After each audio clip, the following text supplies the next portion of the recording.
Chapter है तुलसीदास राम लक्ष्मण परशुराम संवाद।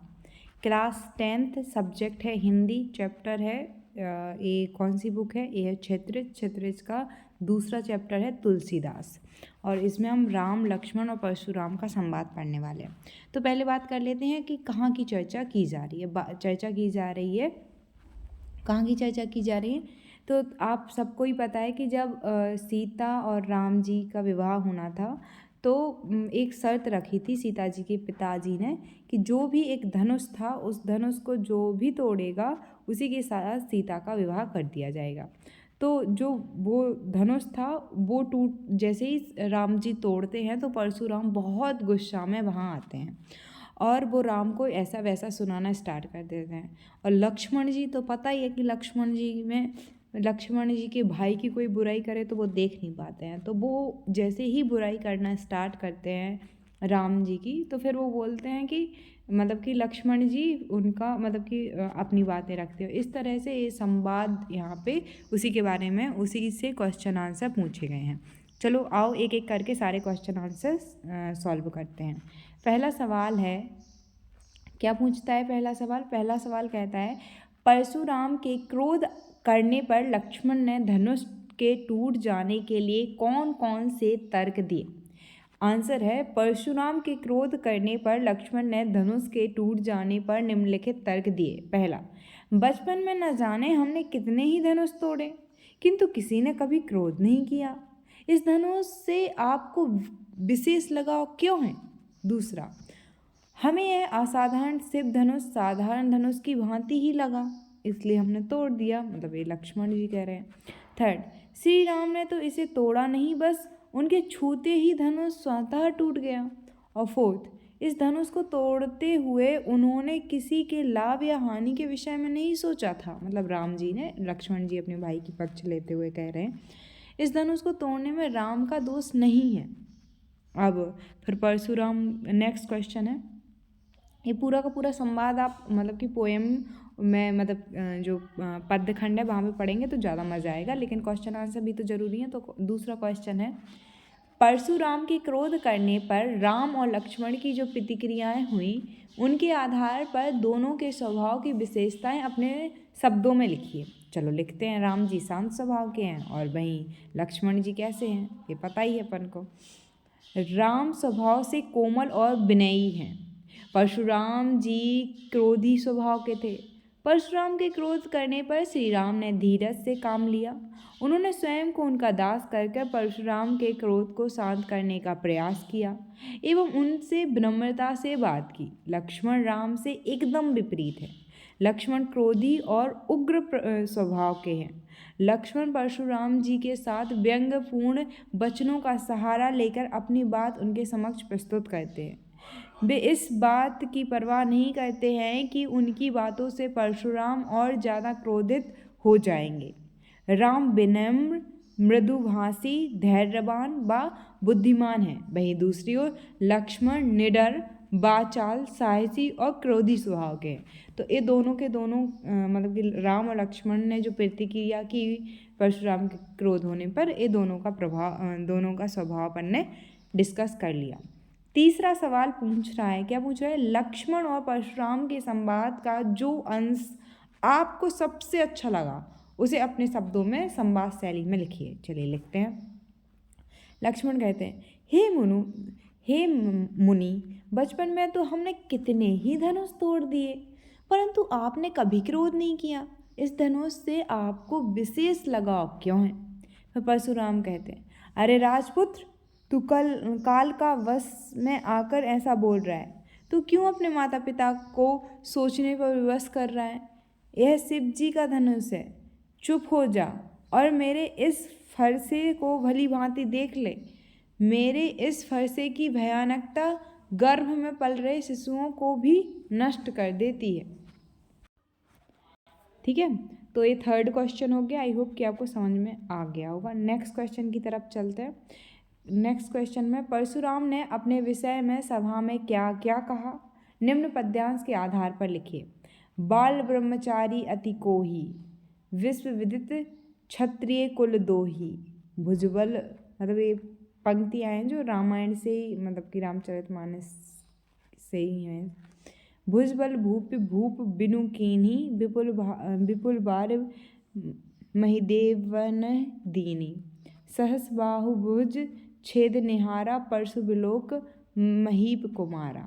मातु पितः जनि सोच बस करसी महेश किशोर। मतलब जो ऊपर की पंक्तियों में थी ना उधर की चर्चा। गर्वन के अर्भक दलन परशु मोह अति घोर। तो अब इन्हीं का अपन अर्थ बता देते हैं। उत्तर, परशुराम ने अपने विषय में कहा है कि वे बाल ब्रह्मचारी और क्रोधी स्वभाव के हैं। समस्त विश्व के क्षत्रिय कुल के द्रोही के रूप में विख्यात हैं। उन्होंने अनेक बार पृथ्वी को क्षत्रियों से विहीन कर ब्राह्मणों को दान में दे दिया और अपने हाथ में धारण इस फरसे से सहस्त्रबाहु की भुजाओं को काट डाला। इसलिए हे नरेश पुत्र, मेरे इस फरसे को भलीभांति देख ले। राजकुमार, तू क्यों अपने माता पिता को सोचने पर विवश कर रहा है? मेरे इस फरसे की भयानकता से गर्भ में पल रहे शिशु को भी नष्ट कर देती है। भयानकता गर्भ में पल रहे शिशु को भी नष्ट कर देती है। तो ये सब बातें मतलब कि खुद अपने मुंह से परशुराम ने करी थी। लक्ष्मण, नेक्स्ट क्वेश्चन है, लक्ष्मण ने वीर योद्धा की क्या क्या विशेषताएं बताएं? लक्ष्मण ने वीर योद्धा की निम्नलिखित विशेषताएं बताएं। उन्होंने कहा, सूरवीर युद्ध में वीरता का प्रदर्शन करके ही अपनी सूरवीरता का परिचय देते हैं, व्यर्थ में वखान नहीं करते। दूसरा, उन्होंने वीर योद्धा की जो विशेषता बताई वो है, वीरता का व्रत धारण करने वाले वीर पुरुष धैर्यवान और क्षोभ रहित होते हैं। तीसरा, वीर पुरुष स्वयं पर कभी अभिमान नहीं करते। चौथा, वीर पुरुष किसी के विरुद्ध गलत शब्दों का प्रयोग नहीं करते। पांचवी जो विशेषता उन्होंने बताई वीर युद्ध की वो है, वीर पुरुष दीनहीन ब्राह्मणों व गायों दुर्बल व्यक्तियों पर अपनी वीरता का प्रदर्शन नहीं करते एवं अन्याय के विरुद्ध हमेशा निडर भाव से खड़े रहते हैं। और छठवा जो उन्होंने विशेषता बताई वो है, किसी के ललकारने पर वीर पुरुष परिणाम की फिक्र ना करके निडरता पूर्वक उनका सामना करते हैं। इसके बाद में नेक्स्ट क्वेश्चन में पूछा गया है, साहस और शक्ति के साथ विनम्रता हो तो बेहतर है। इस कथन पर आप अपने विचार लिखिए। आंसर है, साहस और शक्ति के साथ अगर विनम्रता ना हो तो व्यक्ति अभिमानी और उद्दंड बन जाता है। साहस और शक्ति ये दो गुण वीर को श्रेष्ठ बनाते हैं, परंतु यदि विनम्रता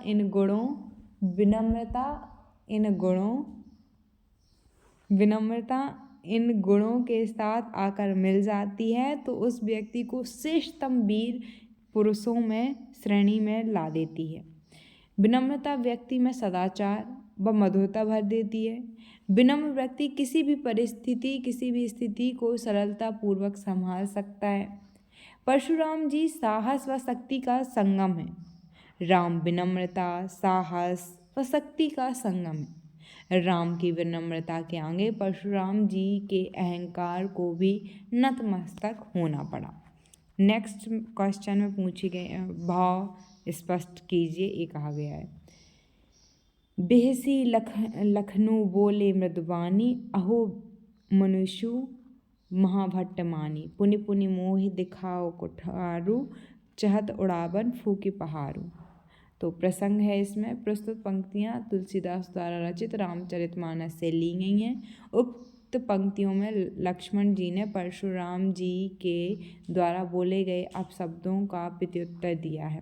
भाव, लक्ष्मण जी ने हंसते हुए कोमल वाणी से परशुराम पर व्यंग करते हुए कहा, मुनीश्वर अपने को बड़ा भारी योद्धा समझते हैं और मुझे बार बार अपना फरसा दिखाकर डरा रहे हैं।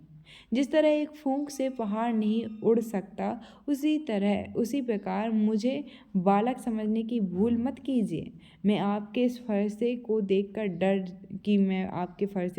डर जाऊंगा। चलो नेक्स्ट क्वेश्चन में भी मतलब कि भाव स्पष्ट करना है, यानी कि संदर्भ सहित व्याख्या लिखनी है।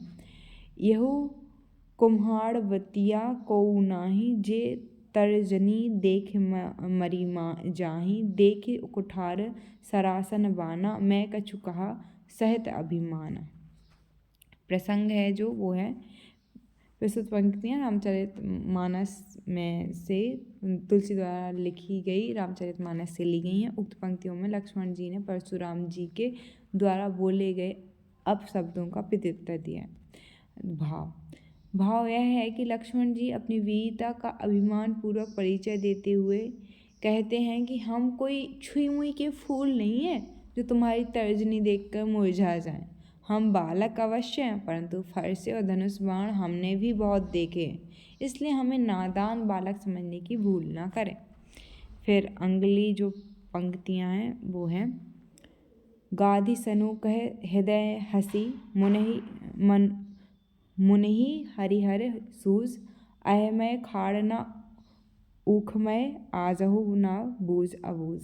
प्रसंग में वही है जो पहले था एज इट इज। भाव अभी है परशुराम बार बार कहते हैं कि मैं लक्ष्मण को पल भर में मार दूंगा। ऐसा सुनकर विश्वामित्र मन ही मन कहते हैं कि गाधीपुत्र अर्थात परशुराम जी को चारों ओर हरा ही हरा दिखाई दे रहा है। जिन्हें ये गन्ना की खाड़ समझ रहे हैं वे तो लोहे से बनी तलवार खड़क की भांति हैं। इस समय परशुराम की स्थिति सावन के अंधे की भांति हो गई है जिन्हें चारों ओर हरा ही हरा दिखाई देता है, अर्थात उनकी समझ अभी क्रोध व अहंकार के बस में है। नेक्स्ट क्वेश्चन है पाठ के आधार पर तुलसीदास के भाषा सौंदर्य पर 10 पंक्तियाँ लिखिए। आंसर है तुलसीदास रस सिद्ध कवि हैं, उनकी काव्य भाषा सरस है। तुलसीदास द्वारा रचित रामचरितमानस अवधी भाषा में लिखी गई है। यह काव्यांश रामचरितमानस के बालकांड से ली गई हैं। तुलसीदास ने इसमें दोहा, चौपाई, छंदों का बहुत ही सुंदर प्रयोग किया है, जिसके कारण काव्य के सौंदर्य तथा आनंद में वृद्धि हुई है और भाषा में लयबद्धता बनी रहती है। भाषा को कोमल बनाने के लिए कठोर वर्णों की जगह कोमल ध्वनियों का प्रयोग किया गया है। इनकी भाषा में अनुप्रास अलंकार, रूपक, उत्प्रेक्षा अलंकार व पुनरुक्ति अलंकार की अधिकता मिलती है।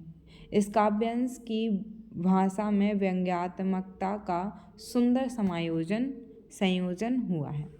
नेक्स्ट क्वेश्चन है इस पूरे प्रसंग में व्यंग का अनूठा सौंदर्य है, उदाहरण के साथ स्पष्ट कीजिए। तुलसी द्वारा रचित आंसर है तुलसी द्वारा रचित परशुराम लक्ष्मण संवाद मूल रूप से व्यंग काव्य है। उदाहरण के लिए बहु धनुहि तोहि लड़काहि कबहु नैसी रिस कीन्ही ग्वासी। लक्ष्मण जी परशुराम जी से धनुष के टूटने पर व्यंग करते हुए कहते हैं हमने अपने बालपन में ऐसे अनेक धनुष तोड़े हैं, तब हम पर किसी ने क्रोध नहीं किया।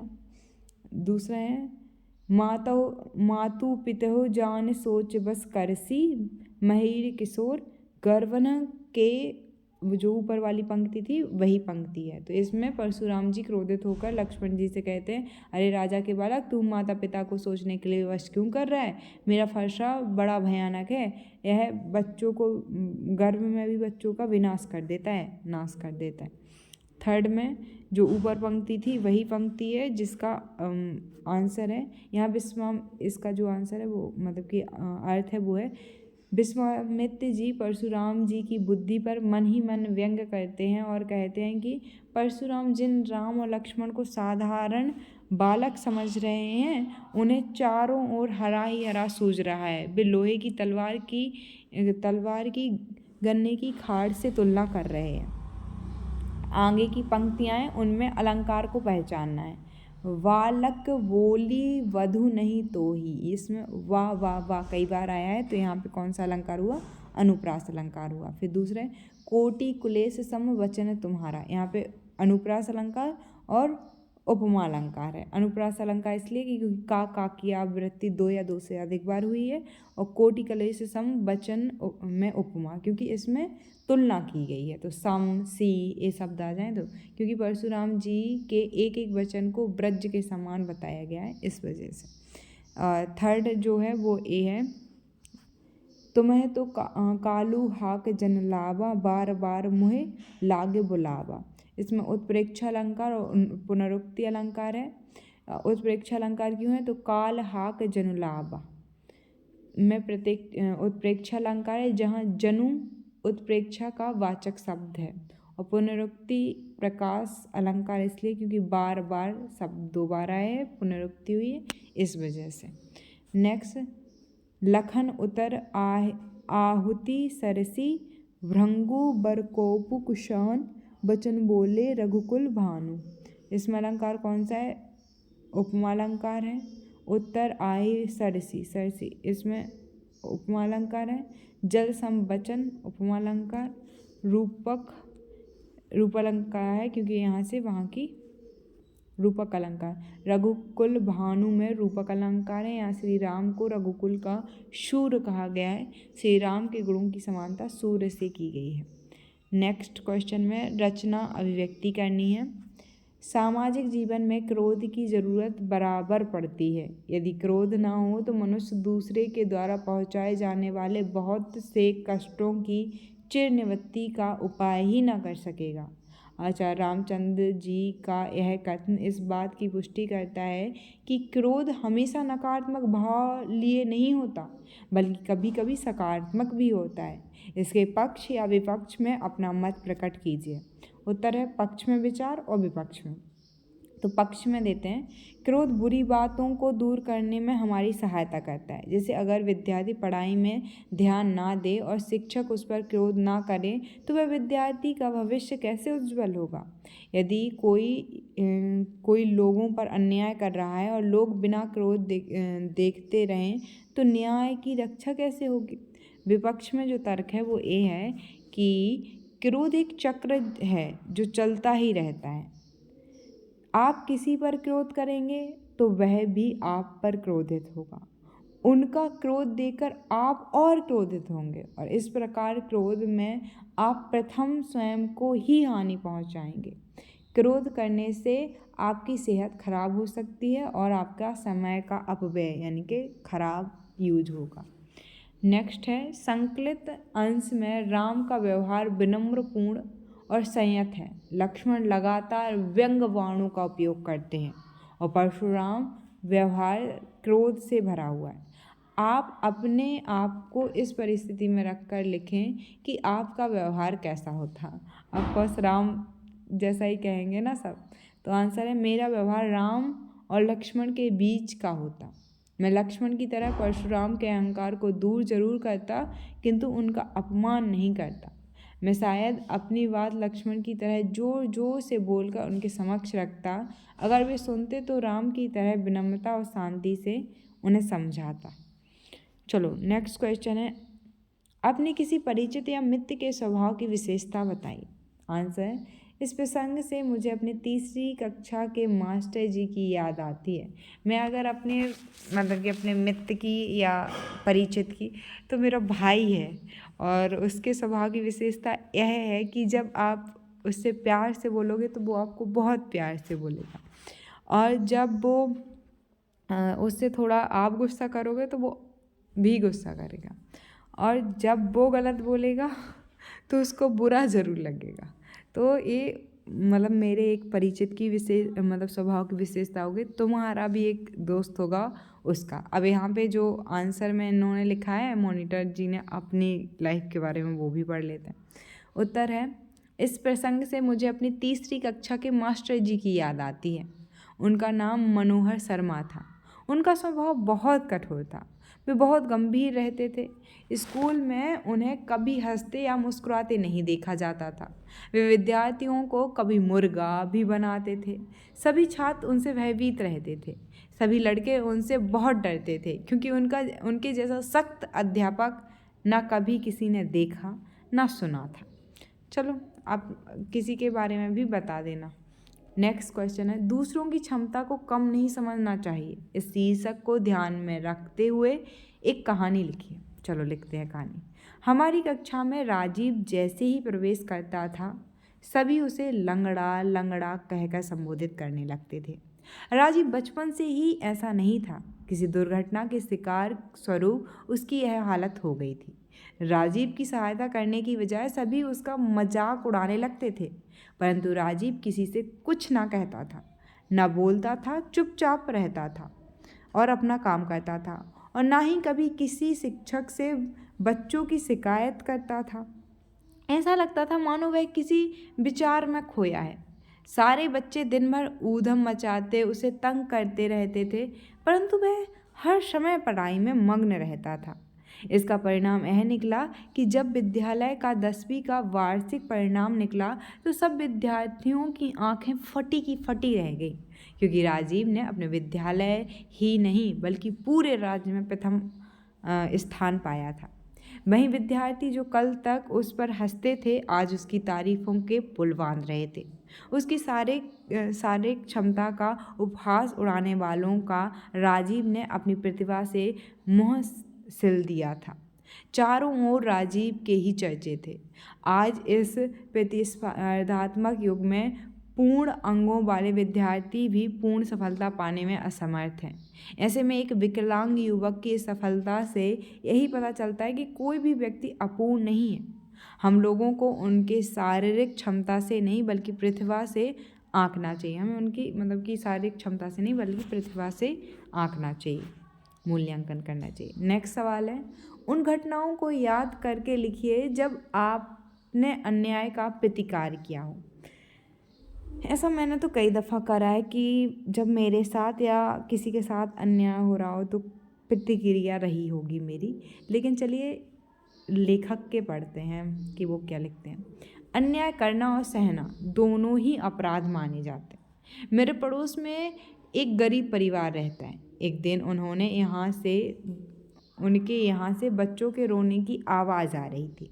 हमने जाकर देखा तो बच्चों के पिता उन्हें मजदूरी पर ना जाने की वजह से पीट रहे थे।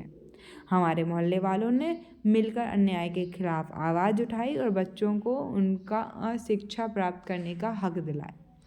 ठीक है, चलो नेक्स्ट क्वेश्चन है, अवधी भाषा आज किन किन क्षेत्रों में बोली जाती है। तो अपन को पता है कि उत्तर प्रदेश का कुछ इलाका है जहाँ पे बोली जाती है। आज अवधी भाषा मुख्यतः अवध में बोली जाती है। यह उत्तर प्रदेश के कुछ इलाके जैसे गोरखपुर, गोंडा, बलिया, अयोध्या आदि में बोली जाती है। चलिए, तो ये हैं क्लास 10th के हिंदी सब्जेक्ट का चैप्टर नंबर 2। उसके सारे के सारे क्वेश्चन आंसर अपन ने कवर कर लिए। नेक्स्ट वीडियो में हम देखेंगे चैप्टर 3 को, जिसमें जयशंकर प्रसाद की आत्मकथा ऐसा कुछ है चैप्टर, उसके सारे के सारे क्वेश्चन आंसर कवर करेंगे। ओके।